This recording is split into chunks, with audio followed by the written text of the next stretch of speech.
বিজনীৰ দুলানী নদীৰ ঘাটত ছট পূজা। চিৰাং জিলাৰ বিজনীৰ কোনো ধৰণৰ আড়ম্বৰপূৰ্ণ আয়োজন নোহোৱাকৈ কেৱল পৰম্পৰা ৰক্ষা কৰি ছট পূজাৰ আয়োজন ধৰ্মীয় পৰম্পৰা আৰু ৰীতি-নীতিৰে সোমবাৰে সমগ্ৰ দেশৰ লগতে অসমতো পালন কৰা হৈছে হিন্দী-ভাষী সম্প্ৰদায়ৰ মুখ্য উৎসৱ ছট পূজা। আনহাতে ৰাজ্যৰ বিভিন্ন প্ৰান্তৰ লগতে চিৰাং জিলাৰ বিজনীৰ পালপাৰা, দশমী ঘাট, দুতুৰী হৰিজন বস্তিৰ দুলানী নৈৰ ঘাটত আয়োজন কৰা হৈছে ছট পূজা। দেওবাৰৰ পৰা আৰম্ভ হোৱা এই ছট পূজাৰ প্ৰথম দিনা সৰুনা অনুষ্ঠিত হয়। দ্বিতীয় দিনা অৰ্থাৎ সোমবাৰে বিয়লি ভাগত অষ্টগামী সূৰ্য পূজা কৰাৰ পিছত মঙলবাৰে পুৱা ৬ বজাত অৰ্থাৎ সূৰ্য উদয়ৰ লগে লগে এই পূজাৰ অন্ত পৰিব। জুবিন গাৰ্গৰ অনুপস্থিতিৰ প্ৰভাৱ এইবাৰ ৰাজ্যৰ ছট পূজাসমূহতো পৰা পৰিলক্ষিত হৈছে। জুবিন গাৰ্গৰ অকাল বিয়োগত শোকত ৰাজ্যবাসীৰ লগতে ছট পূজাৰ আয়োজকসকলেও কোনো ধৰণৰ আড়ম্বৰপূৰ্ণ আয়োজন কৰা নাই। কেৱল ধৰ্মীয় পৰম্পৰা ৰক্ষা কৰি আয়োজন কৰা হৈছে এইবাৰ ছট পূজা। উল্লেখ্য যে ছট পূজাৰ বাবে বিশেষকৈ বিভিন্ন ফল-মূল, শাক-পাচলি আদি পূজাৰ সামগ্ৰীৰ লগত ব্যৱহাৰ কৰা হয়।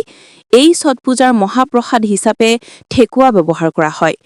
বিজনীৰ বিভিন্ন দুলানী নৈ ঘাটত পূজাৰ বাবে ঘাট চাফা কৰাৰ লগতে নদীৰ পাৰ আদিও পৰিষ্কাৰ কৰি সজাই পৰাই এনেদৰে পূজা কৰা পৰিলক্ষিত হয়। অতীজৰে পৰা পালন কৰি অহা ছট পূজাত বিশেষভাৱে পৰিয়ালৰ মংগলৰ বাবে সূৰ্য দেৱতাৰ ওচৰত পূজা অৰ্চনা কৰা দেখা যায়। News desk, Bijni first 24।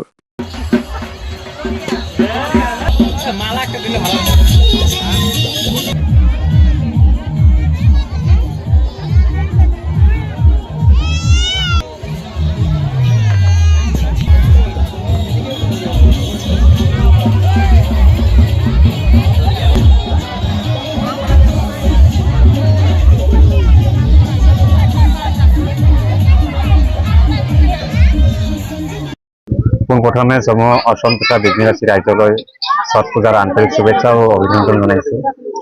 আমি এই দুতুৰী ২ নম্বৰ ভেটাগাঁও হৰিজন বস্তিটো আপোনাৰ ১১৮৬ চনৰ পৰা ইয়াতে পূজা অৰ্চনা চলি আছে। আজি আমাৰ পূৰ্বতে আমাৰ পূৰ্বপুৰুষসকল কৰি গৈছিলে, এতিয়া আমি নৱপ্ৰজন্মসকলে কৰি আছোঁ।